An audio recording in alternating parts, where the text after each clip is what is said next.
Tiene la palabra el diputado Kicillof. Bueno, muchas gracias. La verdad que tengo varias preguntas. Primero, quería hacer una muy breve aclaración metodológica. Yo pude ver recién hoy algunos de los datos que presentó el licenciado Galiani y que presentó Pena. Y en muchos encontré muchas dudas metodológicas, cuantitativas, en particular porque lo tengo muy presente en el que explican los componentes, cómo se descompone en los diferentes elementos de la demanda, el crecimiento del PIB, creo que lo mostró Galiani, ponen 2012-2015 un promedio raro y caprichoso, y después no ponen 2016, y ponen el crecimiento en 2017 con respecto a 2016. Es decir que mi punto de vista es que esa presentación falsea la situación, porque en muchos casos los números son recuperaciones con respecto a la caída muy grande del año 2016, y es rarísimo, la verdad, que no aparezca el 2016. Pero lo que voy a plantear metodológicamente, pues son cosas más técnicas tal vez, y porque las podríamos estar discutiendo un rato, es a ver si los funcionarios pueden contestar las preguntas y, en la medida de lo posible, no ponerse a discutir ya después de 2 años de gobierno qué ustedes creen que pasó o están tratando de decir que pasó. Le voy a hacer preguntas muy concretas, me gustaría esa respuesta. Después, si hay un momento donde vamos a discutir la gestión anterior, encantado, pero necesitaríamos bastante tiempo y un ida y vuelta, no solamente que cierren con la última palabra, porque ya he visto que hay muchas cuestiones que yo creo que no son así, pero no las voy a recorrer una por una, porque me parece que son errores garrafales, pero bueno, dejémoslo ahí y vamos a las preguntas del presupuesto, más porque nos han pedido brevedad y nos hablan de un apuro con la hora. La segunda cuestión, que también es metodológica, porque se ha dicho varias veces, dejemos esto para la discusión en el recinto. Yo sé que esto no tiene del todo que ver con los funcionarios, pero dado que estamos en la reunión de presentación de un presupuesto que se ha presentado el 15 de septiembre, como corresponde, pero ha habido rumores de que se pretende discutirlo después de las elecciones. Hay muchas cosas, muchas malas noticias que se están pateando para después de las elecciones. Aumentos tarifarios, cuotas de la tarifa del gas también, la reforma previsional, la reforma fiscal, todo eso ha pasado para después de las elecciones. No sea cosa que no podamos discutir por primera vez el presupuesto antes de una elección. Iríamos a una elección sin el presupuesto discutido y aprobado. Con lo cual, bueno, he visto rumores nada más. Solamente es una pregunta, a ver si me la pueden contestar. ¿Cuál es el plan? ¿Seguir una agenda para aprobarlo como todos los años o dilatarlo para después de las elecciones? Después, con respecto a algunas apreciaciones concretas, primero generales y después voy a algunos puntos particulares y tratando de ser breve y terminando en preguntas. Primer punto, el que tiene que ver con la magnitud del ajuste. Este es un presupuesto de ajuste, en el sentido de que se va a resolver, teóricamente, una reducción en 1 punto del déficit fiscal. Según miden ahora, porque es la tercera vez que este gobierno cambia su metodología, el déficit fiscal de este año tendría que ser 4,2, se ha dicho Pena que puede, o el ministro, que puede terminar en 4. Y la idea es que el año que viene esté en 3,2, que este presupuesto sea de 3,2. Entonces eso representaría el presunto gradualismo porque se bajaría, se reduciría en 1 punto el déficit fiscal nada más. Yo lo que planteo es que si uno descuenta de este año los recursos extraordinarios del blanqueo, agrega el año que viene la reducción de la retención a la soja, y quiero que chequeen estos números, que la vez que viene el compromiso de redistribución de coparticipación con las provincias y todo lo que tiene que ver con la cuestión jubilatoria, movilidad y también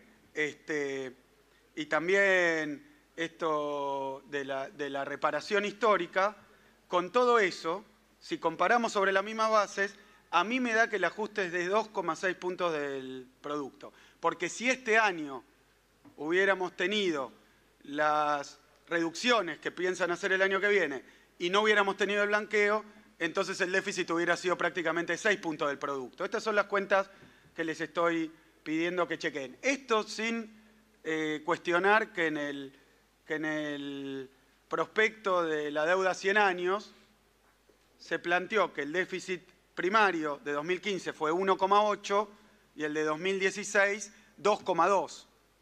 Que esos son los números sin los cambios metodológicos que introdujeron después. que le presentaron a los inversores extranjeros.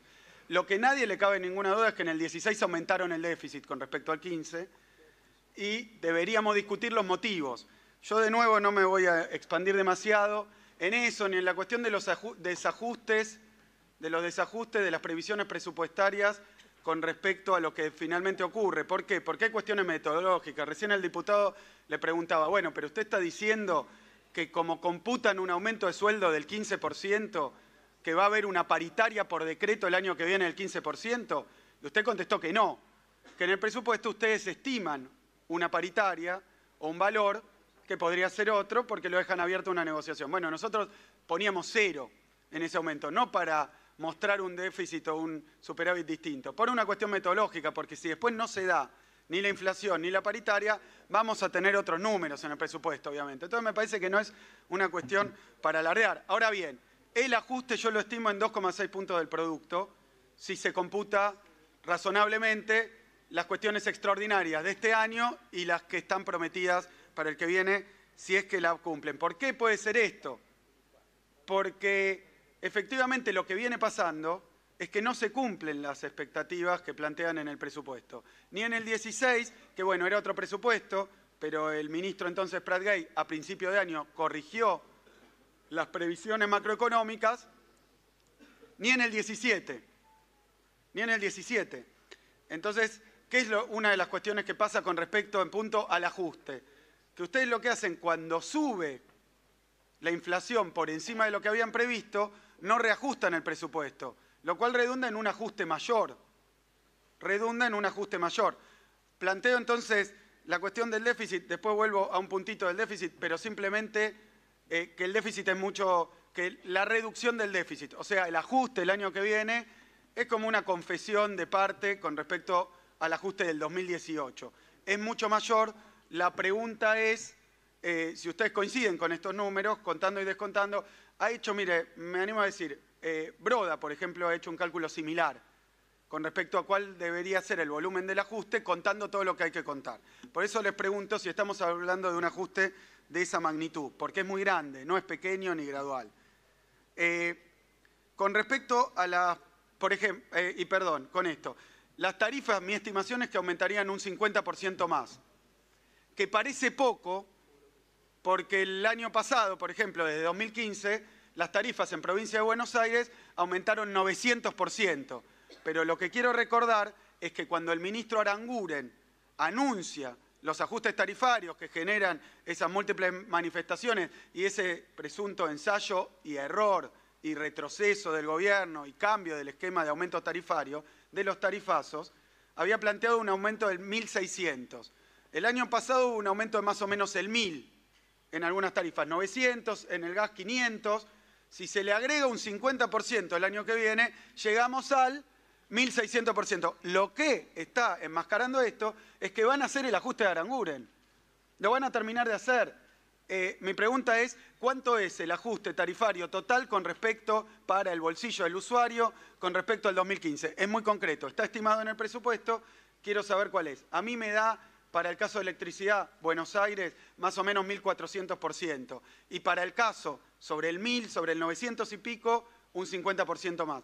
Y para el caso del gas, estamos también en los valores que se habían anunciado originalmente. O sea, dolarización de las tarifas de gas y electricidad. Después, con respecto a las previsiones, decía, volvamos a 2016 para seguir un poco la historia. 2016, Pratgay al principio anuncia un crecimiento del 1%, por tele. Lo dice también el presidente Macri. 1% de crecimiento, 20-25% de inflación. 2016. Lo repiten. Diputado, le pido una interrupción al ministro Jóvenes. No, digo, si vamos a ir a la historia nosotros también, porque en 2014 ustedes proyectaron un crecimiento de 6% y caímos 2,5%. No, pongamos que sí, pero... Entre 2012 y 2015 proyectaron 5% y lo observado fue 0%. No estoy escuchando. Ahora, yo creo que acá... para hacer lo que le pedí que no hiciera, creo que hay una cuestión metodológica. Hay una cuestión metodológica básica en la cual tenemos que ponernos de acuerdo antes de ir hablando, que es decir la verdad. La metodología básica es decir la verdad y nosotros decimos la verdad. Nada más. Tiene la palabra, diputado. Sí. Entonces, 2016 decían inflación de 20-25, les dio 40, 41, 42. O sea, el doble. En el crecimiento, que iba a ser 1%, después, es cierto, lo corrigieron una caída del 1,5%, dio 2,3%. 2017, para ir a este presupuesto que estamos discutiendo, donde corrigen a fines del 16 el crecimiento de la economía, una caída de 1,5 que terminó siendo mucho más grande. Pero cuando van a 2017, plantean para este año un crecimiento del 3,5%, que habrá que ver, hoy están hablando del 3%. ¿Ustedes ratifican 3% de crecimiento para este año? Esa es la pregunta. La mayoría de las consultoras, incluso muy afines al gobierno, están hablando de 2,5 contra el 3,5 del año pasado.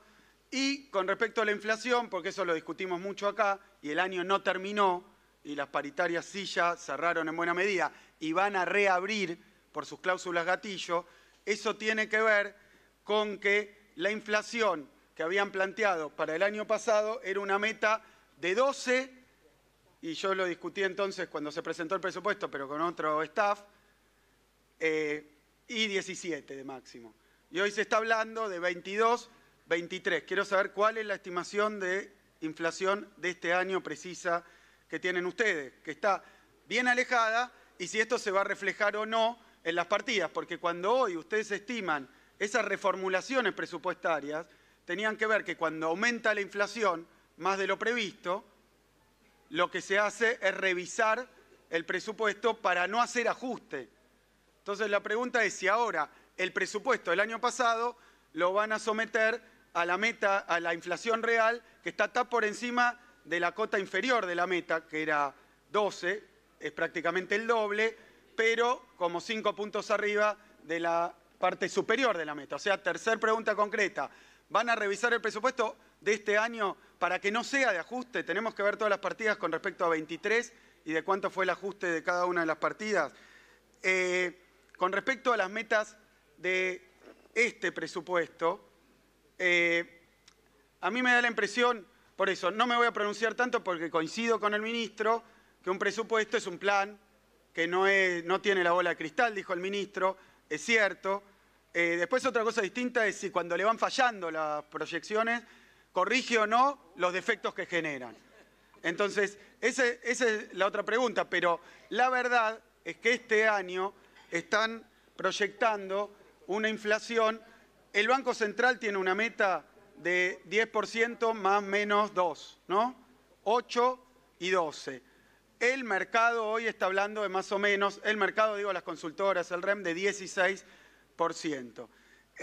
Yo voy a usar esos números para estimar dónde hay ajuste en este presupuesto con esa situación, pero también les pido que no digan si tienen planeado ir ajustando. Si como pasó este año y no hicieron, se equivocan en la meta de inflación. Después, con respecto al endeudamiento, pido verificación de unos datos, son deuda performing, o sea, deuda que está en curso de pago. 2014, 221.000 millones de dólares, 2015, 222, 2016, 267, eso me da 45.000 millones de dólares de aumento del 15 al 16. 2017, 292.000 millones de dólares. Esto es un aumento de aproximadamente 35.000 millones. Y después tenemos en 2018 una estimación de deuda, y esta es mi pregunta, performing, fin de año, 325.000 millones de dólares. Si es así, en deuda neta performing, el gobierno habrá aumentado en 3 años de gestión 100.000 millones de dólares el endeudamiento del país. 100.000 millones de dólares. Lo cual se refleja también en la carga de intereses, que se me escapó el gráfico, yo tengo otros valores en la proyección, en la carga y el peso de los intereses. Tenemos los fiscales y tenemos también los cuasifiscales. Un déficit por los intereses cuasifiscales, o digamos financiero, de 1 millón de millones, billón, de LEVACs emitidas que totalizarán, y les hago una pregunta, porque hace al ministro Caputo la cuestión financiera, ¿cuánto estima que va a ser el pago de intereses de LEVAC de este año? por concepto de LEVAC. Y si es errónea la cifra de que en concepto de LEVAC van a tener pagados hasta ahora más o menos 300.000 millones de pesos de intereses nada más. Y ahora, para obviamente sintetizar, la cuestión de empleo, por eso no coincido con muchísimas de las cifras, no me quiero poner a discutir todas. Marcaba el ejemplo simplemente. Ahora, en cuestión de empleo, a ver si estamos de acuerdo. Hubo una pérdida de empleo formal, privado, de 33.000 puestos de trabajo, que se compensó con el crecimiento de empleo público y de monotributo, a lo que llaman empleo, lo cual es algo para discutir, porque también hay monotributistas que son empresarios, que tienen negocio y son monotributistas, o sea, no son empleados, claramente, pero más allá, y tampoco trabajan necesariamente, se puede estar pagando el monotributo y no estar facturando. Eso se va revisando cada tanto tiempo, pero hay que tenerlo al día. Entonces la pregunta es, ¿qué de este presupuesto consideran ustedes que son medidas encaminadas a la creación de empleo? ¿Cuáles son las medidas vinculadas a la creación de empleo? ¿Cuáles son los puntos? Porque los datos de inversión que ustedes planteaban, bueno, estos años no ha funcionado la lluvia de inversiones. Creo que por lo que presentaba el propio ministro el otro día en el Salón de Elia Parodi, cuando presentó el presupuesto, decía que la tasa de inversión había sido muy baja, la estimaba el último año en 15,8 me parece, y decía que si este año presupuestado crecemos al 12%, vamos a volver al 15,8 que teníamos en 2016. En 2015, ¿es esto así? ¿Vamos a recuperar los niveles de inversión producto que teníamos en el año 2015 si las estimaciones de este presupuesto se cumplen? Es decir, es un presupuesto de ajuste y es un presupuesto de endeudamiento. Estoy preguntando magnitudes. Y ahora agrego un punto central que quiero plantear porque es puntual, pero tiene que ver con lo del Banco Nación.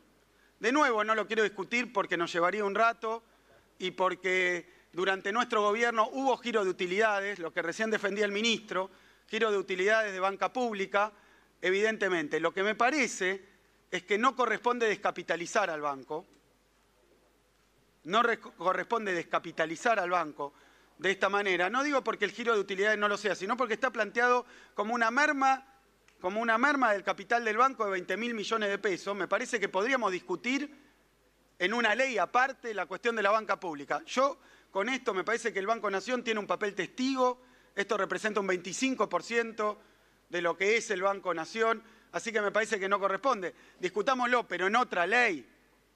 Pero en otra ley, es un tema de otro carácter. Y ustedes, el partido gobernante, ha puesto el grito en el cielo por este tipo de maniobras durante nuestro gobierno. Porque no está de acuerdo ni que el Banco Central lo siga haciendo. Pero entonces pongámoslo en otra ley y lo discutimos. Yo con esto no estoy de acuerdo y me parece que está puesto en el presupuesto de una forma que no permite discutirlo. Y después, díganme si con respecto al valor de la inflación que hay previsto, hay o no una caída del orden del 30% en términos reales de lo que es la contribución a las tarifas eléctricas, de gas, etcétera. Porque esto tiene que ver con cuánto van a subir.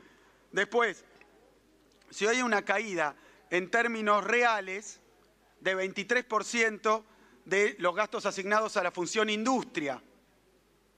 ¿Y por qué? ¿Qué es lo de industria que van a dejar de hacer o en qué están pensando? Sabiendo que la industria tuvo 62.000 despidos según sus estadísticas y van a quitar presupuesto en términos reales de la función industria. En ciencia también, más recorte. En términos reales, 2% de caída. Corríjanme si no es así. Y después tenemos varios casos. Obra pública, se pone mucho énfasis en que lo que está recortado se va a sustituir con participación público-privada, que por ahora no se vio. Quiero saber qué tienen concretamente en carpeta, porque también todos los gobiernos provinciales están preguntando qué pasa con obras que no están, que no aparecen en el presupuesto. Para el caso Santa Fe, para el caso Formosa, si es que no están, porque como pasó el año pasado, se entregó después la información completa de las obras discriminadas, las planillas que corresponden, o porque no están. directamente. Entonces, para terminar, una última pregunta. ¿Cuánto se pagó en comisiones por la colocación de títulos de deuda en dólares privados, a través de bancos privados? ¿Cuál fue el monto total de pago de comisiones?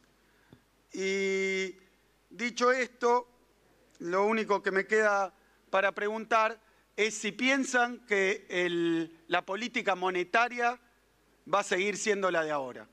O sea, si este presupuesto contempla una tasa de interés del Banco Central de la magnitud que tiene ahora o una reducción en la tasa de interés de política para el año que viene, aun cuando esa reducción de la tasa de interés, ese aumento de la tasa de interés, no ha tenido los efectos esperados y a mí me parece que está más vinculado, como se va a ver hoy, con la cuestión del dólar que con la cuestión de la inflación. Pero bueno, estas son las preguntas. Muchísimas gracias. Gracias, diputado. Tiene la palabra el diputado